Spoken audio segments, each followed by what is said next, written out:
Hey everybody, today we're going to be talking about this LED track light system that I recently got. Let's open it up and check it out. Okay, so in the box we got some mounting hardware. We've got two rail connectors in case you wanted to make one super long track light instead of two independent ones. Two rails right here. We'll be taking a look at this closely in just a second. And then we've got 6 lights total right here, which would be 3 per rail if you're trying to keep everything balanced. So if we come in for a closer look here, we've got a 20-watt LED on the light. This is going to put out right around 2,700 lumens and has a color profile of right around 3,000 Kelvin, which is a warm white light. So right here's how we're going to get the lights into the track for adjustment. You can put this sideways and you'll be able to go right down inside the guide rails and then get it precisely positioned. And then when you're ready, you can lock it in place here. And this will put it onto the copper rails, which will also provide the power.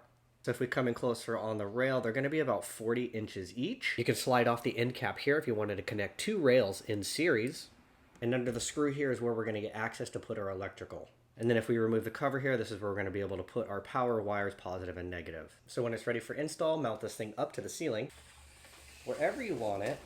And then when you want to lock it in place, we're going to use the other one that had the copper tabs on it. And this is going to securely lock it right into place. Yeah.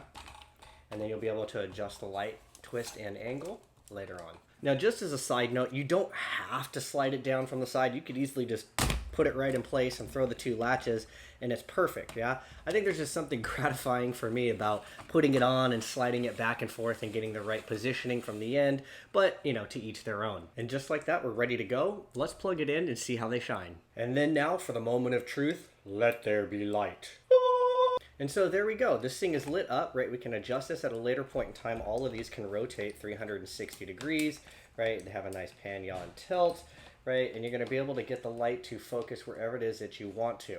Now the color we're getting out of this is a nice warm light. We've got about a 50-degree pattern, so it's going to be able to shoot that light into the places that you want, depending on where you're mounting it. So the setup and installation of these lights is going to be very simple and straightforward. Sometimes electrical stuff can be difficult. This thing is not. So if you're in the market for a track light setup that has a sleek, simple design at an appropriate price, then this is the thing that you're going to want to check out.